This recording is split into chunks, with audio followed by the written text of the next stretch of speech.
Doctor Babasaheb అందించిన రాజ్యాంగం, ఆ స్ఫూర్తి ఈనాడు కాంగ్రెస్ పార్టీ ఎస్సీ ఎస్టీ రిజర్వేషన్లు అందించడం ద్వారా సమాజంలో అణిచివేతకు గురైతున్న వీళ్లను, పాలితులుగా ఉన్న దళితులను, గిరిజనులను పాలకులుగా తయారు చేసి పాలసీలను ఈ దేశానికి అందించే అవకాశం కాంగ్రెస్ పార్టీ ఇచ్చింది.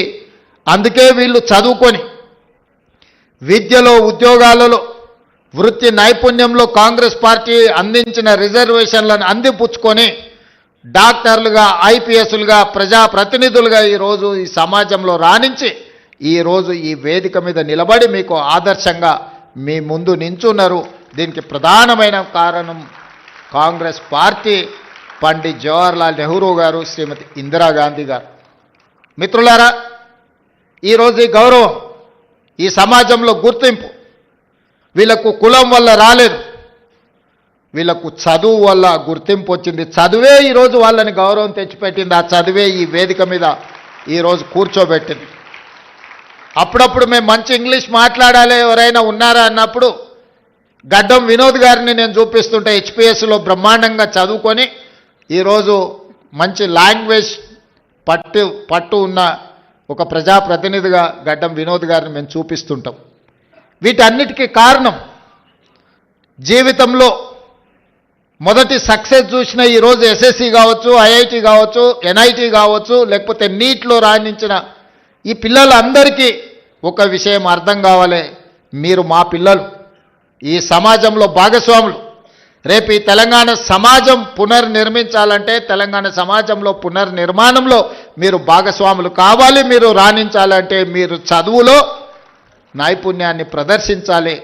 ఈరోజు ఉన్నత శిఖరాలకు మీరు ఎదగాలి అనంటే చదువు ఒక్కటే మీకు లక్ష్యంగా ఉండాలి అనేదే నా యొక్క సూచన. ఈరోజు మిత్రులారా, మీరందరూ ఆలోచన చేయండి. SC ST BC minority EWS వర్గాలుగా ఈరోజు సమాజంలో ఉన్న ఎవరికి వాళ్ళకు వేరే వేరే రెసిడెన్షియల్ స్కూళ్ళు పెట్టడం వల్ల ఒక రకమైన ఆత్మ న్యూనతా భావంలో మనం పెరగవలసిన పరిస్థితి వస్తుంది. ఎందుకు ఈ సమాజం మమ్మల్ని దళితులు కదా అని ఒక పక్కన పెట్టినరా, లేకపోతే గిరిజనులని మమ్మల్ని ఇంకొక పక్కన పెట్టిరా, బలైన వర్గాలని మమ్మల్ని చిన్నచూపు చూస్తున్నారా అని మన మనసులో ఎక్కడో ఒక దగ్గర నిగూఢమైన అభద్రతా భావం ఉంటుంది. వీటిని తొలగించాలి అనంటే మనం అందరం కలిసి చదువుకోవాలి, కలిసి పెరగాలి, కలిసి జీవితాన్ని పంచుకోవాలి. అప్పుడే ఈ ఆత్మన్యూనత భావం పోతుంది. ఈ సమాజ నిర్మాణంలో మీరు భాగస్వాములు అవుతారు అని ఆలోచన చేసి ఈరోజు రాష్ట్ర ప్రభుత్వం young India integrated residential schools అనే ఒక విధానాన్ని తీసుకొచ్చి ఈ దేశానికి ఆదర్శంగా ఉండే విధంగా 25 ఎకరాలలో ఒక కార్పొరేట్ కాలేజీలతో పోటీ పడే విధంగా ఈచ్ స్కూల్కి 200 కోట్ల రూపాయలు కేటాయించి ఈరోజు మీకు ఒక ఇంటర్నేషనల్ స్టాండర్డ్స్ ఎడ్యుకేషన్ని, not only infrastructure, educational qualification కూడా, అక్కడ ఉండే క్వాలిటీ కూడా పెంచాలి అని ఒక లక్ష్యంతో ఈరోజు మేము పనిచేస్తున్నాం. ఈరోజు చాలామంది విమర్శిస్తున్నారు. ఇవాళ పత్రికలో చూసిన ఈ SC ST BC minority EWS పిల్లలకు 200 కోట్ల రూపాయలు పెట్టి 100 అంటే దాదాపుగా 25,000 కోట్ల రూపాయలు ఖర్చు పెట్టి కట్టాల్సిన అవసరం ఉందా అని ఒక పత్రిక రాసింది, ఒక రాజకీయ పార్టీకి సంబంధించిన పత్రిక. కరెక్టే మీ విధానంలో, ఎందుకంటే మీరు అధికారంలో ఉన్నప్పుడు బర్రెలు, గొర్రెలు, చేపలు, చెప్పులు కుట్టుకోండి అనే స్కీములు మీరు తీసుకొచ్చిండ్రు. ఆనాడు బడుగు బలైన దళిత గిరిజన మైనారిటీ వర్గాలు ఏం చేయాలంటే దళితులు చెప్పులు కుట్టుకోవాలి, బలహీన వర్గాలు చేపలు పట్టుకోవాలి, ట్రైబల్స్ పందులు పెంచుకోవాలని గత ప్రభుత్వంలో స్కీములు వచ్చినాయి. మీరు అందరూ చూడండి, గత 10 సంవత్సరాలలో ఏం చెప్పారు? బర్రెలు, గొర్రెలు ఇస్తాం, చేపలు ఇస్తాం, చెప్పులు కుట్టుకోండి, మీకు స్కీములు ఇస్తామని చెప్పిండ్రు తప్ప మీకు చదువు చెప్తాం, మీకు రాజ్యాధికారం ఇస్తాం, మీ రాజ్యం నిర్మాణంలో మిమ్మల్ని భాగస్వాములను చేస్తామని చెప్పలేదు. మీ చదువుకున్న నిరుద్యోగ యువకులకు పీజీలు, పిహెచ్డీలు చదివి ఇలా చాలామంది పేదోళ్ళు, నేను గ్రామీణ ప్రాంతం నుంచి వచ్చిన గ్రామీణ పరిస్థితులు ఎట్లుంటాయో క్షుణ్ణంగా అవగాహన ఉన్నవాడిగా చెప్తున్నా. తల్లిదండ్రులు ఉపాధి హామీ కూలికి పోయి ఇళ్లల్లో పాచి పనులు చేసి రూపాయి కూడబెట్టి వాళ్ళ పిల్లల్ని ఉస్మానియా కాకతీయ యూనివర్సిటీలకు పంపించి పీజీలు, పిహెచ్డీలు చదివిస్తే మళ్ళీ చదువుకున్న యాదోల పిల్లగాడు ఊరికెళ్ళి గొర్రెలు పెట్టుకోవాలంట, దళితుల పిల్లలు చెప్పులు కుట్టుకోవాలంటే దీనికోసం ఆ తల్లిదండ్రులు కష్టపడి పీజీ పిహెచ్డీలు చదివించిందని నేను అడుగుతున్నా. ఎందుకు ఆ 10 సంవత్సరాలలో ఉద్యోగ నోటిఫికేషన్లు ఇవ్వలేదు? ఉద్యోగ నోటిఫికేషన్ల కోసం ఉస్మానియా కాకతీయ యూనివర్సిటీల నుంచి మొదలు పెడితే అశోక్ నగర్ చౌరాస్తా వరకు నోటిఫికేషన్ల కోసం అల్లాడిన పిల్లలు లేరా? తెలంగాణ ఉద్యమంలో ఒక్కరైనా మీ పిల్లలు చచ్చిండ్రా? చచ్చిపోయిన పిల్లలందరూ ఈ పిల్లలే కదా. ఆ పిల్లలు ఉద్యోగాల కోసమే కదా సర్వం త్యాగం చేసింది. తెలంగాణ ఉద్యమంలో ముందు బాగానే నిలబడి పోరాటం చేసింది. వాళ్ళ తల్లిదండ్రులు మా బ్రతుకులు ఎట్లాగూ కూలి నాలి చేసుకొని పల్లెల్లో పేదరికంలో మగ్గిపోయినాం, మా పిల్లోడు చదువుకుంటే మా జీవితాలు బాగుపడతాయి, దాంతో మా తర్వాతి తరాలు బాగుంటాయన్న ఆలోచనతో చదివిస్తే ఉద్యోగ నోటిఫికేషన్లు ఇవ్వకుండా 10 సంవత్సరాలు వాళ్ళ జీవితాలతో చెలగాటమాడిన వాస్తవం కాదా? ఈరోజు నేను సివిల్ సొసైటీలో పనిచేసే వాళ్ళ తరఫున వాళ్ళు నన్ను కలిసి మాట్లాడినప్పుడు 23-24 సంవత్సరాల యువకుడు పోటీ పరీక్షలకు ప్రిపేర్ అవుదామని హైదరాబాద్కు వస్తే 10 సంవత్సరాలు నోటిఫికేషన్ లేకపోతే వాడి జీవితంలో 23-24 సంవత్సరాల నుంచి 35-36 సంవత్సరాల వరకు జీవితంలో నిలదొక్కుకోకుండా, పెళ్ళి లేకుండా, కుటుంబంతో ఉండకుండా ఈరోజు వాళ్ళ జీవితాలు కాలగర్భంలో కలిసిపోతుంటే ఆ తల్లిదండ్రుల దుఃఖం అనేది కుర్చీలో ఉన్నవాడికి ఉండాలి కదా. మీ కుటుంబంలో పార్లమెంటు కోడిపోతే 6 నెలలు తిరగకముందే ఉద్యోగం ఇచ్చుకున్నారు. మీ బంధువులను ప్రజలు తిరస్కరిస్తే ఎంబడెంబడే నామినేట్ పదవులు ఇచ్చుకున్నారు. మీ పిల్లలకి ఎప్పుడు ఉద్యోగాలు ఉండాలి, మీ పిల్లలకు పెద్ద పెద్ద ఫామ్ హౌజులు ఉండాలి, మీరు ఆగర్భ శ్రీమంతులుగా బెంచ్ కార్లలో తిరగాలి. మేమేం వద్దంటలేము, మీరు లావిష్ లైఫ్ మీరు గడపండి, కానీ కనీసం మా పిల్లలకు పోటీ పరీక్షలు నిర్వహించాలన్న ఆలోచన మీకు రాలే. ఇవాళ మా ప్రభుత్వం వచ్చిన మొదటి సంవత్సరంలో ఆన్ రికార్డ్ నేను ఛాలెంజ్ చేస్తున్న, ఈ దేశంలో ఏ రాష్ట్ర ముఖ్యమంత్రినైనా, ఏ ప్రభుత్వమైనా, ఏ పాలకులైనా ఒక్క సంవత్సరంలో 59,000 ప్రభుత్వ ఉద్యోగాలు ఇచ్చిన ఎవరైనా ముఖ్యమంత్రి రాష్ట్ర ప్రభుత్వం ఉంటే వాళ్ళు విధించే ఏ శిక్షకైనా నేను మా ఉప ముఖ్యమంత్రి గారు సిద్ధంగా ఉన్నాము. మా ప్రభుత్వం, మా మంత్రివర్గం మొదటి సంవత్సరంలో 59,000 ప్రభుత్వ ఉద్యోగ నియామక పత్రాలు ఏ ఎల్బీ స్టేడియంలో మేము మంత్రులుగా ముఖ్యమంత్రిగా ప్రమాణ స్వీకారం చేసినామో అదే ఎల్బీ స్టేడియంలో వాళ్ళందరినీ పిలిపించి నియామక పత్రాలు వాళ్ళ చేతులకు అందించినప్పుడు ఆ పేదవాళ్ళ తల్లిదండ్రుల కళ్ళల్లో చూసిన ఆనందం జీవితకాలం గుర్తుంటుంది.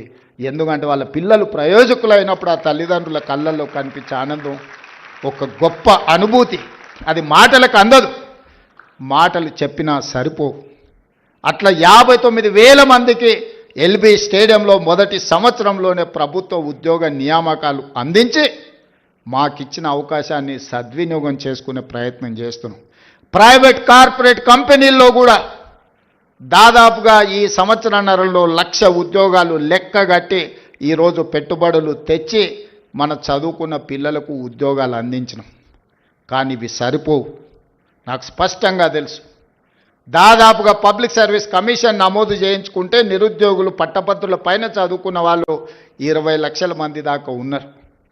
వీళ్ళందరికీ ప్రభుత్వంలో ఉద్యోగ అవకాశాలు వస్తాయంటే రావచ్చు, రాకపోవచ్చు. కానీ ప్రభుత్వం పెట్టవలసిన పోటీ పరీక్షలు పెట్టి ఫలితాలను ప్రకటిస్తే వాళ్ళు జీవితంలో ఇంకో ఓపి ప్రయాణం చేస్తారు. పరీక్షలు పెట్టకుంటుంటే ఆ పరీక్షల కోసమే 10 సంవత్సరాలు అశోక్ నగర్లను, అమీర్పేట్ చౌరస్తాలను, దిల్సుఖ్ నగర్లను కోచింగ్ సెంటర్ల చుట్టూ తిరుక్కుంటూ యుక్త వయసు మొత్తం కాలగర్భంలో కలిసిపేసిన తర్వాత వాళ్ళు ఎందుకు ఉపయోగపడతారు? అందుకే పోటీ పరీక్షలు ఎంబడెంబడే పెడితే గత 10 సంవత్సరాల పరీక్షలు పెట్టట్లేదని రోడ్ల మీద ధర్నాలు చేసిన నిరుద్యోగ యువకులు ఇంత మీద పరీక్షలు పెడితే ఎట్లా కొంత వాయిదా అని ధర్నాలు చేసిన చరిత్ర ఎప్పుడైనా ఉందా? మొదటిసారి మన ప్రభుత్వంలో మొదటి సంవత్సరంలోనే ఆ సిచ్యువేషన్ చూసినాం. నా బాధ, నా ఆవేదన ఒక్కటే, నా ఆలోచన ఒక్కటే, పరీక్షలు వాయిదాలు పెట్టినా కొద్దిగా పిల్లలు ఇంకో పని చేసుకోరు, ఇంకొక దానికి ప్రిపేర్ అవ్వరు. 65 రోజుల్లో 11,000 మంది టీచర్ల నియామకాలు చేపడితే 3 లక్షల మంది పరీక్షలు రాసింది, ఉద్యోగాలు ఇచ్చింది 11,000 మంది.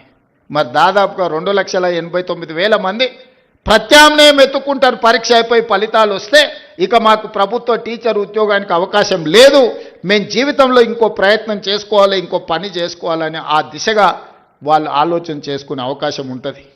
ఈ రకంగా గ్రూప్ 1 పరీక్షలు 563 కంబైన్డ్ స్టేట్లో కూడా అన్ని ఉద్యోగాలు ఎప్పుడు ఇవ్వలే. ఆనాడు గ్రూప్ 1 పరీక్షలు మీకు తెలుసు, గత ప్రభుత్వం పరీక్షలు పెడతామని చెప్పి పెట్టి ప్రశ్న పత్రాలు జిరాక్స్ సెంటర్లలో పల్లి బఠానీలలాగా అమ్మి వాళ్ళకు కావాల్సిన వాళ్ళను పరీక్షలలో పాస్ చేసుకున్న పరిస్థితి వస్తే పట్టుకొచ్చి లోపలేసి రద్దు చేసి కొత్త పరీక్షలు పెట్టినాం. దాదాపు 5 లక్షల మంది ఈరోజు ఆ పరీక్షలకు ప్రిపేర్ అయినాం. నియామక పత్రాలు అందించేటప్పుడు వండుకున్న వంట నోట్లో పెట్టుకునే సందర్భంలో ఈరోజు కింద పడేసి పొలిటికల్ లిటిగేషన్స్ ఈరోజు కోర్టులు వేసి నియామక పత్రాలు అందకుండా ఆపినరు. ఇది ఒక ఆవేదన. ఎందుకంటే సమాజానికి మంచి చేద్దాం అనుకున్నప్పుడు కొంతమంది ఇట్లాంటి వాళ్ళు ఉంటారు. ఇవాళ group 1, group 2, group 3, group 4 exams పారదర్శకంగా నిర్వహించడమే కాకుండా ఫలితాలను ప్రకటించి నియామక పత్రాలు అందించి తెలంగాణ రాష్ట్ర ప్రభుత్వం తన బాధ్యతను నెరవేర్చాలనుకుంటుంటే ఈరోజు గ్రూప్ 1లో 563 మంది స్టేట్ లెవెల్ ఆఫీసర్స్ని ఈరోజు 89% ఎస్సీ ఎస్టీ బీసీ మైనారిటీలు సెలెక్ట్ అయినారు. అందులో 89% గ్రూప్ 1 పరీక్షల్లో దాదాపుగా ఎస్సీ ఎస్టీ బీసీ మైనారిటీలు ఈడబ్ల్యూఎస్ వాళ్ళు ఈరోజు సెలెక్ట్ అయినారు. ఇవాళ నోటి కాడికొచ్చిన ముద్దను ఎవడో కింద పడేసి మట్టి పాలు చేస్తే ఆ తల్లిదండ్రుల దుఃఖం ఎట్లుంటుందో ఒకసారి ఆలోచన చేయండి. ఇవాళ 563 మంది గురించి నేను మాట్లాడతలేదు.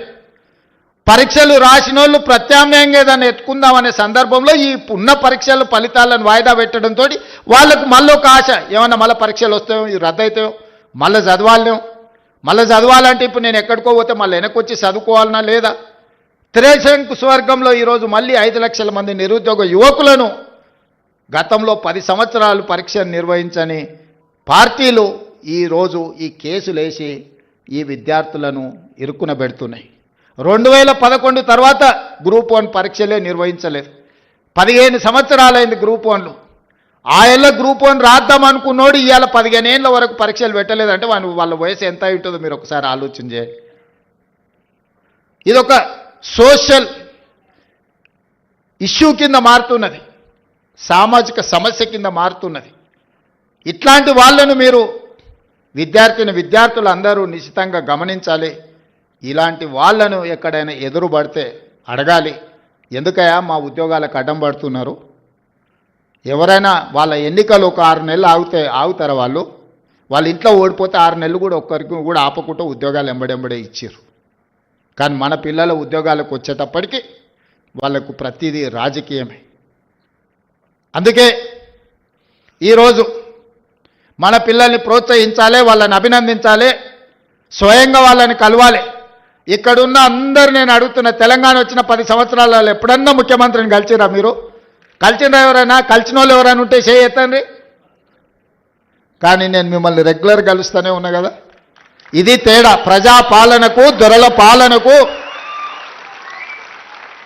ముఖ్యమంత్రి అంటే ఆకాశంలోకి వెళ్ళి ఊడిపడ్డ పదవి కాదు, అది ప్రజలు ఆశీర్వదించి, ముఖ్యంగా దళితులు, గిరిజనులు, ఆదివాసీలు ఆశీర్వదిస్తే ఈ కుర్చీ వస్తుంది. ఆ కుర్చీ వాళ్ళ కోసం కాకుండా మన కోసం వినియోగించుకోవడం కాదు. అందుకే మీ మధ్యలో ఉండాలి, మీతో ఆలోచనలు పంచుకోవాలి. ఇదే కాదు, సివిల్స్ గతంలో మన దగ్గర ఐఏఎస్లు ఐపీఎస్లు సెలెక్ట్ తక్కువ అయ్యేవాళ్ళు.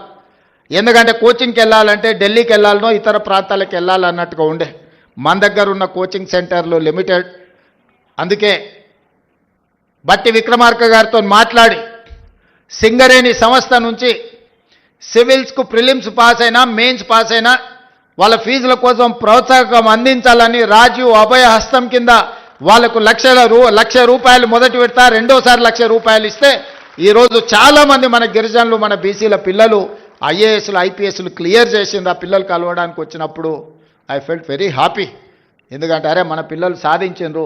మన రాష్ట్రానికి వచ్చినా రాకపోయినా ఏ రాష్ట్రంలో అయినా ఐఏఎస్లు ఐపీఎస్లుగా వాళ్ళు ఉంటే, కేంద్ర ప్రభుత్వంలో ఉంటే మన రాష్ట్రానికి ఉపయోగం ఉంటుంది.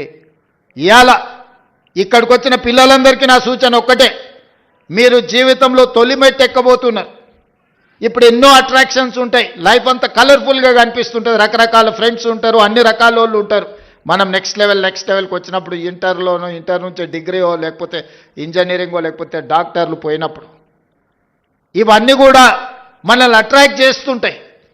కానీ జీవితంలో 25 సంవత్సరాల వయసు వచ్చే వరకు నిబద్ధతతోని కష్టపడి చదువుకొని కెరీర్లో రాణిస్తే ఆ తర్వాత 40-50 సంవత్సరాలు ఈ సమాజంలో గౌరవంతో బ్రతకొచ్చు. డాక్టర్లుగా, లాయర్లుగా, ఇంజనీర్లుగా, ఐఏఎస్లుగా, ఐపీఎస్లుగా, ఐఎఫ్ఎస్లుగా, ప్రజాప్రతినిధులుగా, ఎమ్మెల్యేలుగా, ఎమ్మెల్సీలుగా, ఎంపీలుగా, మంత్రులుగా, ముఖ్యమంత్రులుగా రాణించడానికి అవకాశం ఉంటుంది మొదటి 25 సంవత్సరాలు కష్టపడితే. ఈ మొదటి 25 సంవత్సరాల 15 సంవత్సరాల నుంచి 25 సంవత్సరాలు అత్యంత కీలకమైన సమయం. ఇప్పుడు మీరున్న వయసు.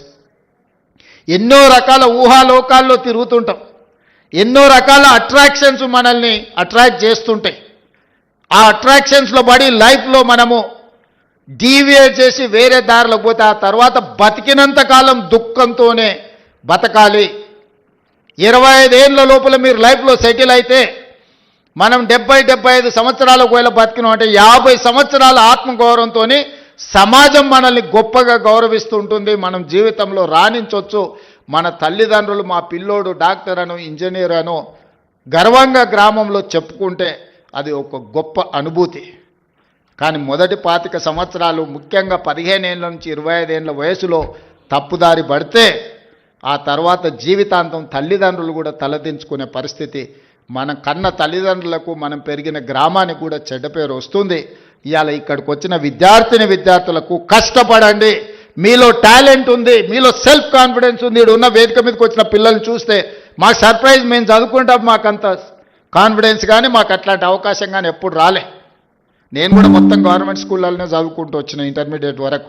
మాకెప్పుడు ఇట్లా మంత్రులను ముఖ్యమంత్రులను కలిసి లేకపోతే మేము మా లైఫ్లో మా ఎడ్యుకేషన్లో మేము సక్సెస్ చూసినాం అని మమ్మల్ని ఎవరు పిలిచిన వాళ్ళు కానీ అభినందించిన వాళ్ళు కానీ షేక్ హ్యాండ్ ఇచ్చిన వాళ్ళు కానీ లేరు. కానీ ఈరోజు మీ సెల్ఫ్ కాన్ఫిడెన్స్ పిల్లల్ని ఒకరొకరిని చూస్తుంటే నాకు నిజంగా చాలా సంతోషం అనిపించింది. మా పిల్లలు ఖచ్చితంగా రాణించగలుగుతారు. వాళ్ళ తల్లిదండ్రులకు వాళ్ళ పుట్టిన ఊరికే కాదు ఈ రాష్ట్రానికి కూడా ఒక గొప్ప పేరు తీసుకొస్తారు. ఈ రాష్ట్ర పునర్నిర్మాణంలోనే కాదు ఈ దేశానికే ఒక గొప్ప నాయకత్వాన్ని అందించే గొప్ప వ్యక్తులు మీరు అవుతారని నాకు సంపూర్ణమైన విశ్వాసం ఉంది. ఇవాళ ప్రభుత్వ పాఠశాలలో 29,533 ప్రభుత్వ పాఠశాలలు ఉన్నాయి. అందులో మనకు 26,41,536 మంది విద్యార్థులు చదువుకుంటారు. కానీ ప్రైవేట్లో 11,217 స్కూళ్ళు ఉంటే 36,87,752 మంది స్టూడెంట్స్ ఉన్నారు. మరి నేను ఒకటే అడుగుతున్నా ఈ వేదిక మీద నుంచి మా సిబ్బందిని కానీ ప్రజాప్రతినిధులు కానీ ఇక్కడికి వచ్చిన విద్యార్థులు ప్రైవేట్లో 11,000 స్కూళ్ళల్లో 36 లక్షల మంది చదివితే గవర్నమెంట్లో 26,000 స్కూళ్ళల్లో 24 లక్షల మంది చదువుకుంటున్నారు. ఎక్కడో మనం ఇంకా మన విశ్వాసాన్ని పెంపొందించుకోవాల్సిన అవసరం ఉంది. నమ్మకం కలిగించాలి. ఈరోజు పేదలకు సంపూర్ణమైన విశ్వాసం ప్రభుత్వ పాఠశాలల్లో రెసిడెన్షియల్స్ కావచ్చు, కస్తూర్బా కావచ్చు, అంగన్వాడీ కావచ్చు, పునాదులు పడాలి. ఈరోజు దాన్ని తీర్చిదిద్దాలి అని ఈరోజు మా ప్రభుత్వం నిర్ణయం తీసుకున్నది. ఒక్క 2-3 విషయాలు ఇక్కడ ఉన్న విద్యార్థులకు చెప్పదలుచుకున్నా. 100 సంవత్సరాల తర్వాత ఉస్మానియా యూనివర్సిటీ 100 ఏళ్ళ చరిత్ర కలిగిన యూనివర్సిటీ. 100 ఏళ్ళలో ఒక్క దళితుడు కూడా వైస్ ఛాన్సలర్ కాలే. ఈరోజు ఒక దళితుడిని ఈరోజు వైస్ ఛాన్సలర్గా మన ప్రభుత్వం నియమించింది. ఈరోజు arts college principal professor Kasim మా ఊరివాడి ఈరోజు ఆర్ట్స్ కాలేజ్కి ప్రిన్సిపాల్ అండ్ మెరిట్తో చదువుకుంది. ఇవాళ అంబేద్కర్ యూనివర్సిటీకి డాక్టర్ గంటా చక్రపాణి ప్రొఫెసర్ చక్రపాణి ఈరోజు వైస్ ఛాన్సలర్గా ఉన్నాడు. ఇవాళ రాజీవ్ గాంధీ IIIT మీరు చదువుకోబోయేదానికి గోవర్ధన్ ఈరోజు మీకు వైస్ ఛాన్సలర్గా ఉన్నాడు. హయ్యర్ ఎడ్యుకేషన్లో ప్రొఫెసర్ పురుషోత్తం వైస్ చైర్మన్గా ఈరోజు మీకు ఉన్నాడు. ఈరోజు విద్యా కమిషన్ని విద్యలో సమూలమైన సంపూర్ణమైన మార్పులు తీసుకురావాలి అని అంటే ఏమి చెయ్యాలి అంటే ఆ ఆత్మ ఉండాలి అని చెప్పి ఈరోజు మురళి IAS ఆఫీసర్ని ఈరోజు విద్యా కమిషన్ చైర్మన్గా నియమించిన. ఈరోజు ఎలక్షన్ కమిషన్కి రాని కుమిదిని ఈరోజు మనం నియమించినాం. ఈరోజు అసెంబ్లీ స్పీకర్ గడ్డం ప్రసాద్ గారు ఉన్నారు. ఇంతమందికి ఎప్పుడైనా ఈ దళిత బిడ్డలకి ఇన్ని అవకాశాలు వచ్చినాయా? మీరు ఒక్కసారి ఆలోచన చేయండి. ఇవాళ ప్రజాప్రభుత్వం ఉన్నది కాబట్టి అసెంబ్లీ స్పీకర్ ఆయన ముఖ్యమంత్రిని చేస్తాను మోసం చేస్తే ఆయనను అధ్యక్ష అని పిలిచి మైక్ అడుక్కునే పరిస్థితి ఒక దళిత బిడ్డ చేతిలో పెట్టి నువ్వు ఆడ తప్పించుకున్నా ఈడ తప్పించుకోలేవు అని చెప్పి మా సోదరుడు గడ్డం ప్రసాద్ కుమార్ గారిని అసెంబ్లీ స్పీకర్గా ఈరోజు ఇందిరమ్మ రాజ్యంలో ప్రజాప్రభుత్వంలో మనం చేసినాం. ఆర్ట్స్ కాలేజ్ కానీ, ఉస్మానియా యూనివర్సిటీకి కానీ, లేకపోతే అంబేద్కర్ యూనివర్సిటీకి కానీ, రాజీవ్ గాంధీ ట్రిపుల్ ఐటీకి కానీ, హయ్యర్ ఎడ్యుకేషన్లో కానీ, విద్యా కమిషన్లో కానీ, ఎలక్షన్ కమిషన్లో ఇన్ని చైర్మన్ పదవులు. ఈరోజు ఈవెన్ లాలో కూడా పబ్లిక్ ప్రాసిక్యూటర్ నాగేశ్వరరావు గారిని దళితుడిని ఈరోజు పెట్టినాం. ఇప్పటివరకు స్వతంత్రం వచ్చినప్పటి నుంచి ఏ రోజు కూడా ఒక దళితుడికి అవకాశం రాలే. ఇన్ని ఎస్సీ కార్పొరేషన్ ప్రీతం సార్ అది. సో నేను అనేది ఏంటి అంటే ఇవన్నీ కూడా కులం ఒక్కదాంతోనే అవకాశాలు రాలే, వాళ్ళు చదువుకున్నారు కాబట్టి ఇవాళ అవకాశాలు వచ్చినాయి. ఇవాళ ఫైనాన్స్ను మేము తీర్చిదిద్దుతున్నాం అంటే సెంట్రల్ యూనివర్సిటీ స్టూడెంట్ ఈరోజు డిప్యూటీ సీఎంగా సెంట్రల్ యూనివర్సిటీలో చదువుకొని రాణించిన మల్లు బట్టి విక్రమార్క గారు ఈరోజు ఆర్థిక మంత్రిగా డిప్యూటీ సీఎంగా ఉన్నాడు కాబట్టి ఈ నిధులన్నిటిని కూడా ఒక సిస్టమేటిక్గా స్ట్రీమ్లైన్ చేసి మీ దగ్గరికి పంపిస్తున్నాం. దీనికంతా చదువే కారణం. దేశ భవిష్యత్తు తరగతి గదుల్లో ఉంది. ఇవాళ మీరు కష్టపడి చదువుకొని రాణిస్తే ఈ రాష్ట్రానికే మీరు నాయకత్వం వహించే అవకాశం వస్తుంది. మీరందరూ రాణించాలని, మీ జీవితం ఉజ్వలంగా ఉండాలి అని, ఈ ప్రభుత్వం మీకు అండగా నిలబడుతుంది అని, రేవంత్ అన్న అని మీరు ఎప్పుడు పిలిచినా మీకు పలికే నాయకుడిగా మీకు తోడుగా నేను ఉంటానని, మా పిల్లలు రాణించాలి, మా పిల్లలు బాగుండాలి అని నిండు మనసుతో ఈ వేదిక మీద ఉన్న మేమందరం కోరుకుంటున్నాము. మీ మంచే మా మంచి. ఈరోజు ఏది జరిగినా మీరు బాగుంటే ఈ రాష్ట్రం బాగుపడుతుందని సంపూర్ణంగా నమ్ముతూ ఈ పిల్లలందరికీ మనస్ఫూర్తిగా అభినందన తెలియజేస్తున్నా. రాణించండి. ఈరోజు స్పోర్ట్స్ కోసం కూడా ఈరోజు young India skill university, skills లేని వాళ్ళకి స్కిల్స్ నేర్పడానికి యంగ్ ఇండియా స్కిల్స్ యూనివర్సిటీ ప్రారంభించినాం. అదేవిధంగా స్పోర్ట్స్లో రాణించడానికి యంగ్ ఇండియా స్పోర్ట్స్ యూనివర్సిటీని ఈరోజు పెట్టినాం. ఈరోజు పోలీస్లో పనిచేసే వాళ్ళకు యంగ్ ఇండియా పోలీస్ స్కూల్ అంటే ఒక సైనిక్ స్కూల్ లాగా రాణించడానికి young India police school, police డిపార్ట్మెంట్లో పనిచేసే వాళ్ళకి పెట్టినాం. ఈరోజు